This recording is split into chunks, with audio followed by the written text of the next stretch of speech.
أزولا سوفيسون نظام مازال نزار إنه غالدر غرون الساقي غاد نسلاي غاف تمثال تاقي نسلم توثلاث نتعرف ذاكي غادي تمورث فرنسا نجات فالو بالقاسم يدينا ندوستانا عداني هي لكن السرامي وكنا تسفكنا مكان توثلاث نتعرف هاد نسلاي إيواشو تعرف إيواشو ماشي تمازيغ ثيميا هاد توقت ويلي ساعة لسنسن دافراني ذاكي ذي فرنسا أنا في ذي مازيغ ندير روح نسيت موران تمازغا نجات فالو بالقاسم لاصلي ساعات تمورث ناريف في مسلاي ولا تعريفيت مسلاي دار غورنا شو غارمي تعرف تختار خيرق المزيان طماط ناريف وران يوثن تفرات سيناجات فالو بالقاسم يوكلنا تيتسمكتين لكن تاتا مزيغ لكن ذا غنتوقد سني فراني ناودي ساعه لاصل نسن ذا فراني ذا كيت مورث فرنسا وسان سيت موران تمازغا غنعرض المسلاي ديال المزينه كيا يقلان ذفير تعرف ثقا هاد المسلاي رشيد ازول فلاك رشيد هاد المسلاي خالد ازول فلاك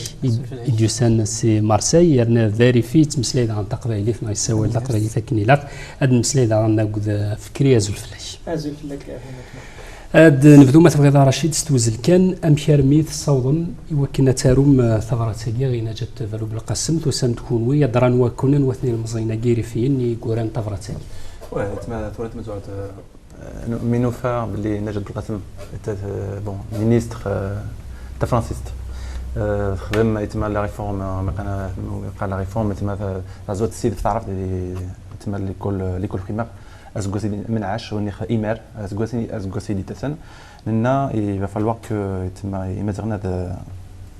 يتم نهزن على شي حاجه خدمنا شي حاجه خدمنا يجو صوريك ما عندها ذينين باسكو مانيا تما سي با نورمال كو لا دوزيام لونغ دو فرانس توحقر de cette manière-là. Étant donné, là encore, il حضر يتم les élèves à partir de l'année prochaine, peu importe que tu sois berbère ou que tu sois berbère, tu seras obligé en fait d'apprendre le deuxième ta'araf.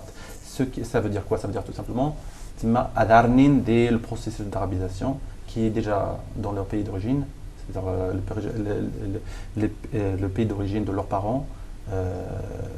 Et donc, avec cette nouvelle réforme, il y a un autre, on va dire, une autre étape de cette arabisation qui va être continuée.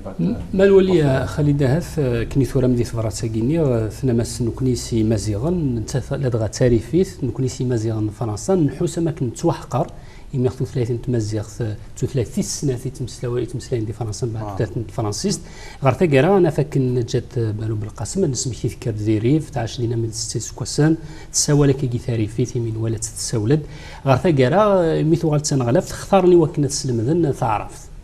Oui, tout à fait. D'ailleurs, même des vidéos, Inès, qui tournent, où Madame la ministre Najat Vallaud-Belkacem, il parle très bien en berbère.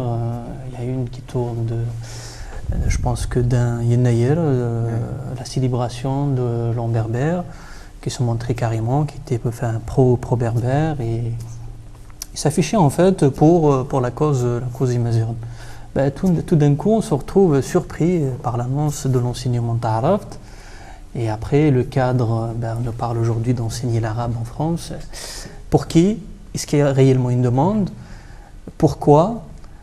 Qui demande en fait cet arabe? Contrairement au cas du berbère, si on regarde rien que les gens qui s'inscrivent pour les examens du bac, il y a concrètement une demande.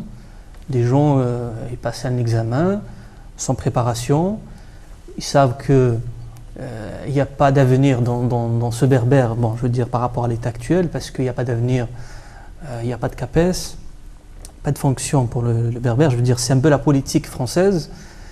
Mais quand même, les gens ils s'engagent. C'est un indice fort, comme quoi qu'il y a une demande, que les gens veulent apprendre le berbère et faire quelque chose du berbère. Contrairement à ce que Madame Belkacem et le gouvernement français, ce qu'il essaye de nous imposer, d'imposer surtout pour les berbères. Parce que les gens, concrètement, qui sont concernés par cet arabe, c'est les Nord-Africains. Les Nord-Africains, on trouve la majorité, c'est des berbères qui viennent du Rif, de la Kabylie, des Chleux, des Chaouis, et ainsi de suite.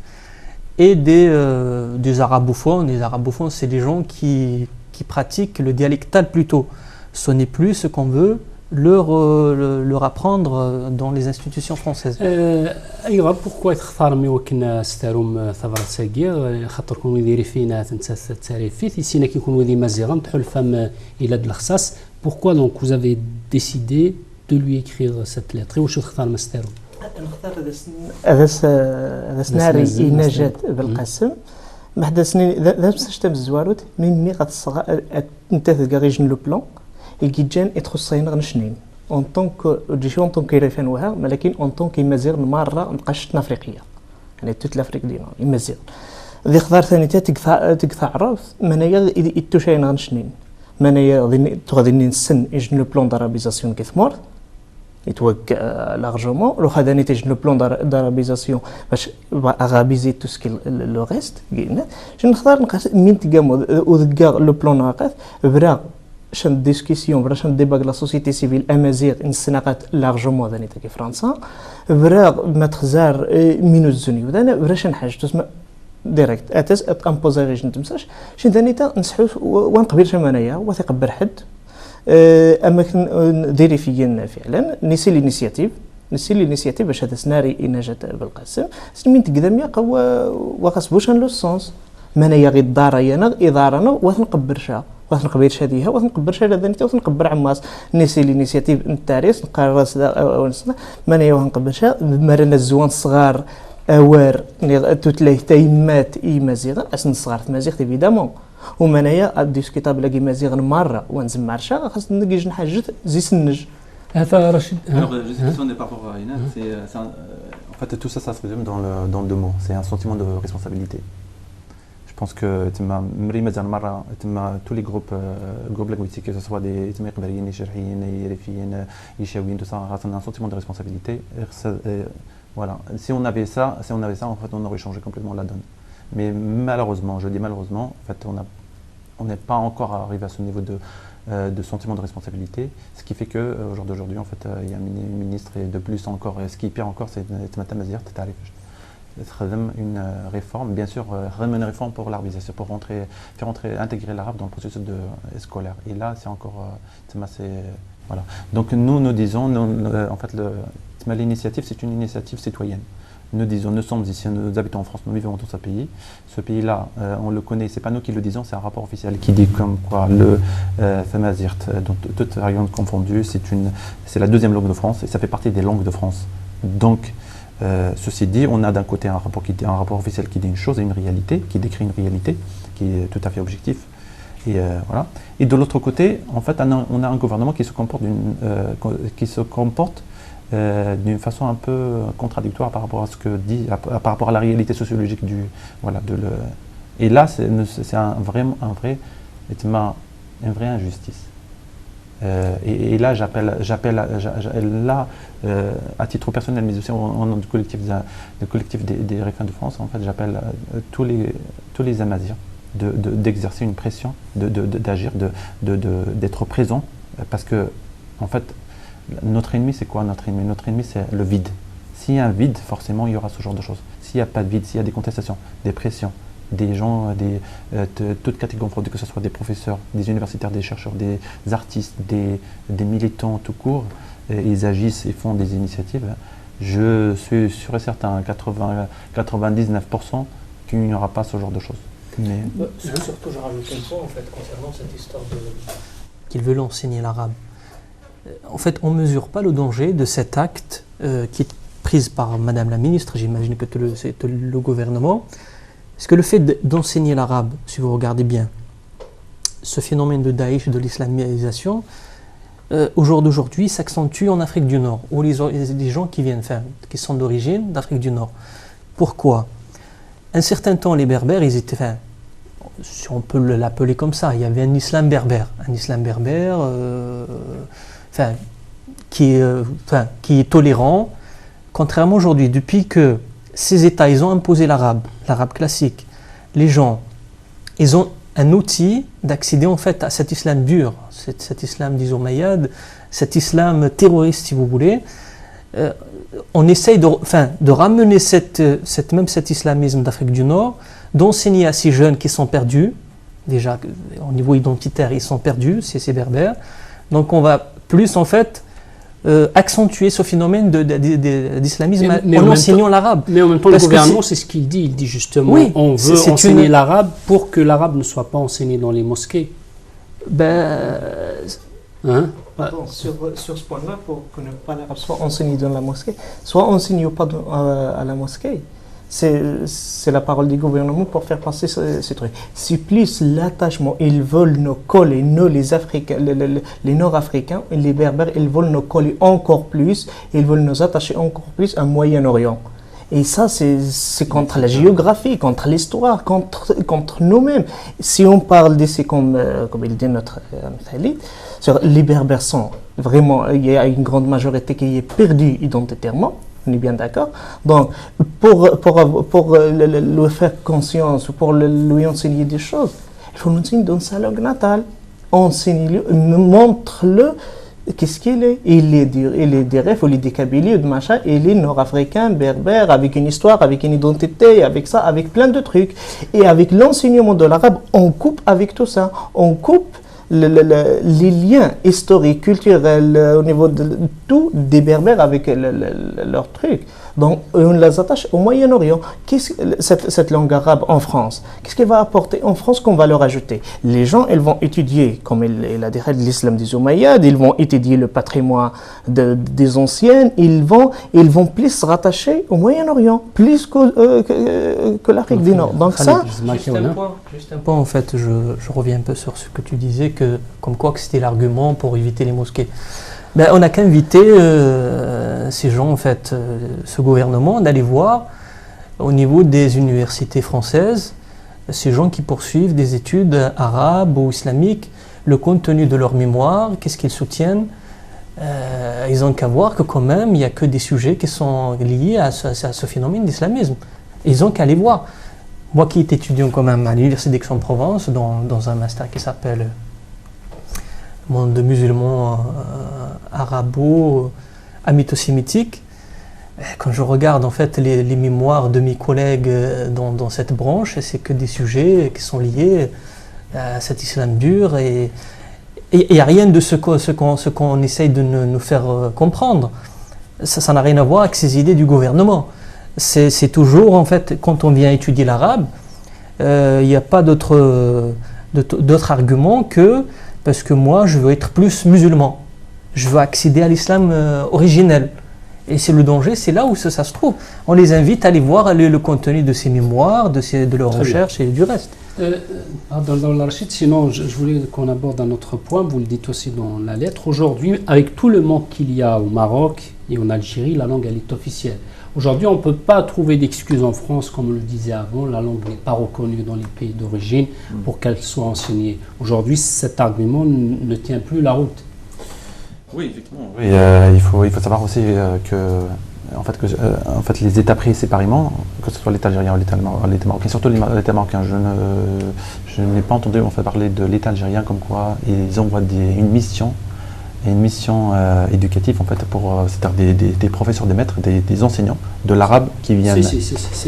D'accord. Ok. Dans ce cas-là, c'est la même chose. Alors, je dirais la même chose pour le DPI. En fait, ils envoient des missions, des corps expéditionnaires, on va dire, des enseignants majoritairement pour enseigner l'arabe ici en France auprès des franco-berbères, parce que c'est ça la catégorie qui nous intéresse. La catégorie la plus lésée dans cette histoire-là. C'est pour ça il y avait deux réactions. La première réaction, c'est vis-à-vis des Français. Ils disaient, l'arabisation, c'est aussi écarter les Français, etc. Il y a aussi l'autre réaction, c'est la réaction des Berbères. Bien sûr, nous, ça a été une lettre et ça a été appuyé par une demande d'audience, parce qu'on a envoyé une lettre au ministère de l'Éducation nationale pour demander audience auprès de Madame la ministre, pour lui expliquer lui exposer nos inquiétudes, pour lui dire écoutez, il va falloir faire quelque chose pour protéger l'identité berbère, parce que la deuxième langue de France, et c'est ça, c'est très important. Et donc moi je pense la question par rapport à la question à savoir vu que la langue est officielle au Maroc et en Algérie, ça devrait nécessairement être suivi par un changement de. Je pense c'est peut-être à long terme, peut-être, mais pas maintenant, parce que encore une fois, c'est un. En fait, notre réaction, c'est pas seulement contre la réforme, c'est la réforme, mais aussi pour dire, écoutez, nous ne sommes pas des Arabes. Sociologiquement, historiquement, philosophiquement, nous avons une identité, nous n'avons rien contre les autres peuples. Les autres identités, simplement, nous voulons être nous-mêmes. Voilà.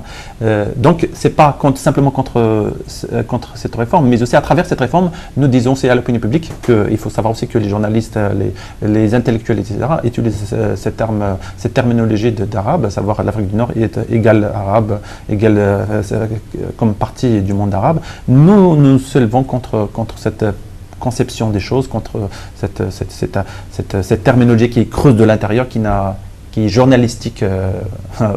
Avec le respect que je dois en fait au métier du journalisme, mais voilà, c'est ça. Très bien.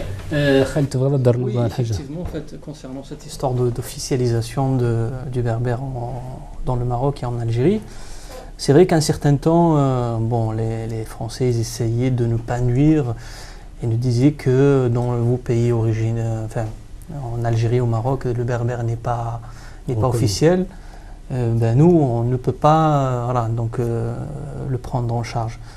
Enfin, ça devient plus un danger, cette histoire d'officialisation, parce qu'en parallèle, un certain temps, pourquoi jour d'aujourd'hui, on considère le berbère comme langue de France, parce qu'un certain temps, il n'était pas pris en charge dans leur état d'origine. Ça veut dire les Marocains ne la prennent pas en charge, les Algériens, tous les pays d'Afrique du Nord. Ce qu'il faisait la France, comme quoi que c'était une langue en danger de disparition, donc on s'est dit on va la considérer comme langue de France, langue non territoriale. L'objectif c'était autre chose, en vérité c'était de noyer les langues régionales de France. Ouais. En comparant quand même le corse, le breton, l'alsacien ou berbère en France, c'est pas quelque chose qui tient la route. Au jour d'aujourd'hui ça devient un danger. Depuis qu'ils ont officialisé ce berbère en Algérie et au Maroc, il y a quand même, on parle, il y a des gens qui nous disent qu'aujourd'hui le berbère, peut-être que ce statut de langue de France va être enlevé parce que cette langue n'est plus en danger. Donc là il perd son statut de langue de France. Et deuxièmement, concrètement, je me demande où il est l'officialité du berbère au Maroc ni en Algérie. L'Algérie aussi, il est toujours considéré dans la Constitution, c'est écrit Al-Jazair Ard Arabiya. L'Algérie est une terre arabe. Et le Maroc, c'est la même chose. Là, depuis quand même il est officiel depuis 2011, cette loi organique, elle ne vient pas. L'enseignement, ça ne marche pas. D'ailleurs, même le recteur de l'IRCAM, M. Boukou, c'est l'annonce, il dit clairement que ça ne marche pas. Très bien. Mais ce n'est pas la question que ce soit officialisé en Algérie, au Maroc ou d'autres pays. La question, c'est il y a des berbères en France. Quand on dit l'arabe, on dit des autres choses, c'est-à-dire c'est une humiliation à la communauté berbère en France. Il y a combien de berbères en France? Il ne faut pas oublier que toute l'Afrique du Nord, presque, il y a plein de demandes ici. Je n'ai pas de statistiques officielles, on va demander à Madame la ministre même qui va connaître le truc. Il n'y a que des berbères en France. Donc on va leur dire, voilà, on a créé l'Institut du monde arabe. On a fait l'enseignement de l'arabe, on fait plein de trucs, les mosquées arabes, etc., etc. Et maintenant, on rajoute encore plus l'enseignement officiel de la langue arabe à l'enseignement. C'est une humiliation, il n'y a pas pire que ça. Et d'ailleurs, Najat est une référence, donc il y a des trucs qui ne tiennent pas la route. En fait, cette histoire-là de réforme, et bien sûr avant ça, c'est un processus d'arabisation qui continue. En fait, voilà, quand je l'ai évoqué tout à l'heure, pour savoir les missions que en fait, les pays d'origine, enfin, on voit ici en France pour pouvoir en fait, enseigner à l'arabe, comme malgré le fait que, comme on l'a évoqué tout à l'heure, l'officialité de la langue dans les pays d'origine. Ça pose un vrai problème vis-à-vis des berbères, et ça, on doit l'assumer parce que quel est notre poids? le poids des Amazirs en France, des Amazirs. Bien sûr, quand je dis la France, en fait, je parle aussi des pays européens, les autres pays européens, la Belgique, les Pays-Bas et les autres. Mais je pense aussi, en fait, c'est plus gravissant que dans les autres pays comme le Pays-Bas. Là, en Belgique, c'est un autre système, mais bien sûr. Donc là, c'est comment doit-on en fait peser dans cette balance. Là, il faut savoir aussi que on n'a pas d'État. Il n'y a pas d'État berbère qui officiellement en fait prône ou adopte la berbérité comme étant une identité officielle de l'État. Mais par contre, l'arabe, oui, l'arabe, ils ont aussi bien en fait les pays dont on a parlé, savoir l'Algérie, le Maroc, l'Afrique du Nord, mais aussi ils ont d'autres comment dirais-je en fait des autres pays de Moyen-Orient qui pèsent beaucoup, qui financièrement parlant, et diplomatiquement parlant, politiquement parlant, ils pèsent beaucoup. Donc nous aujourd'hui en fait la question qu'on doit se poser, comment doit-on en fait faire parvenir à nos revendications, réaliser nos revendications? Quelles sont les revendications? C'est-à-dire au moins la première des choses, c'est d'abord l'identité. Nous reconnaître, nous sommes ce que nous sommes, et nous devons être reconnus dans ce que nous sommes, pour ce que nous sommes. Et cela, là, je m'adresse. Là, bien sûr, c'est une question qui est posée à la société civile berbère, franco-berbère, parce que aussi ils sont des Français, franco-berbères. Et voilà, pour pouvoir en fait voir le poids. Oui, ça c'est quelque chose de très, c'est quelque chose de très important. Mais en même temps, comme tout à l'heure, Khalid a parlé aussi de l'enseignement, ça a commencé depuis 1995, c'est ce que vous dites dans votre lettre, mais on a l'impression qu'il n'y a pas un engouement, peut-être un peu au début, mais finalement même les Berbères eux-mêmes ne sont pas vraiment demandeurs. Il y a une demande quand même, parce que quand on regarde le nombre des candidats au bac, c'est énorme. Quand même, on classe les premiers, on est plus nombreux que toutes ce qu'on appelle les langues régionales de France. On dépasse les Bretons. C'est énorme, parce que quand même, c'est un examen sans issue. Imaginons que cette langue quand même a, je veux dire, par rapport à la demande, au marché du travail par exemple. Si on crie, je ne sais pas, comme le reste des langues, un CAPES, les gens pourront enseigner avec cette langue, peut-être des agents, je ne sais pas, dans tous les domaines. Là, les gens ils vont s'engager. Là, il n'y a pas de demande, les gens ils s'engagent. C'est un indice qui est très très fort. Là, ces chiffres, ça date de 2004. En 2004, on avait quand même pratiquement 3000 candidats. 3000 candidats pour le bac, c'est beaucoup, c'est pas rien. En parallèle, quand on regarde ce qui fait l'État français, par exemple, pour le berbère, plus rien du tout. On a dans toute la France, on va dire, 4-5 enseignants titulaires dans toute la France. 3 qui sont à plein temps à l'INALCO. Il y a un à Aix-en-Provence. C'est tout. Je ne connais pas d'autres. Hein. Donc...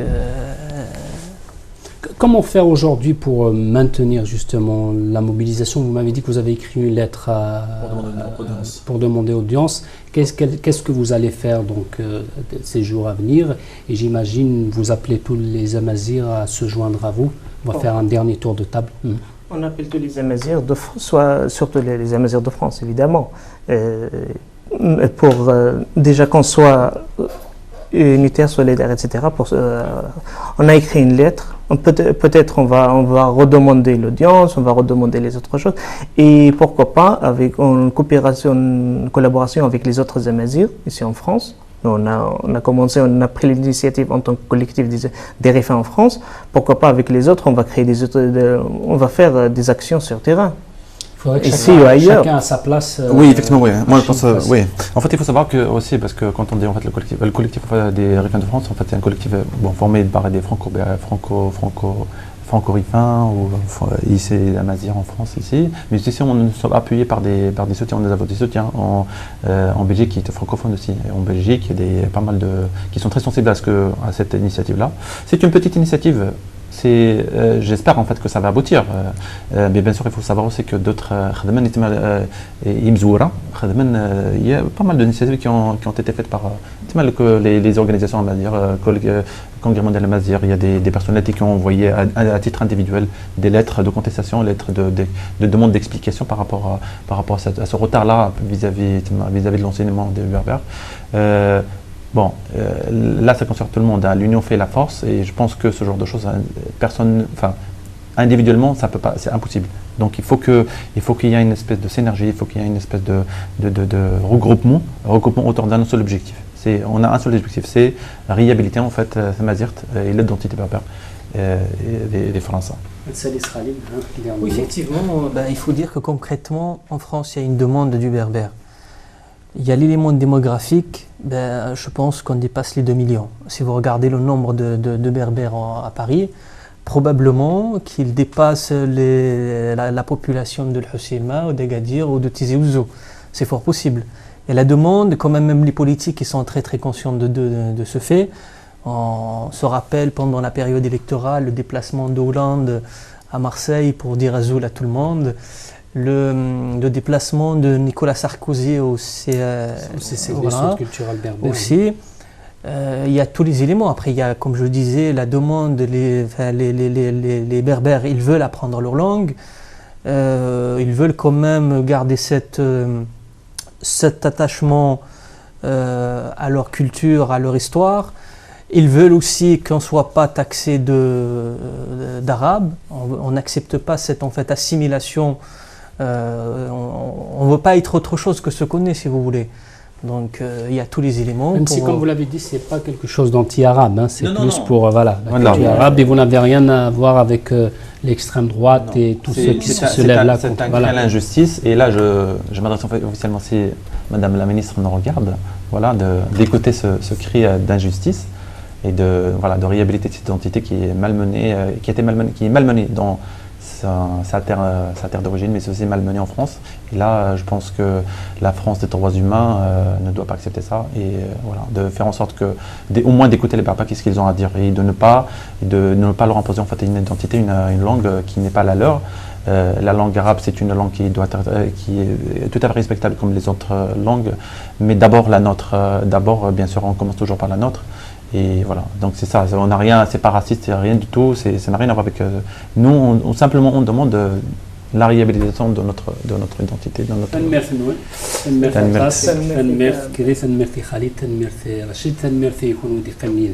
المسلايدي هي غاف تفرات سجارة يوراني ريفيا تدخليني مزيغا نجت فالو بالقاسم يقفغاني وكنت الشم توثلاث تعرف ثغر وغرف زدقي دي فرنسا ويرن سيني ملياني مزيغني كتيرا إلي مزغينا كاع نثني غام وياضا هذا تصدي سن سثورا يوكنا تفكرني إيرومينا مكانت مزيغ ثن ميرتي متقيمينا قيمة دوائل المربر تلفزيون جاكوني في الويث أرثي ملكت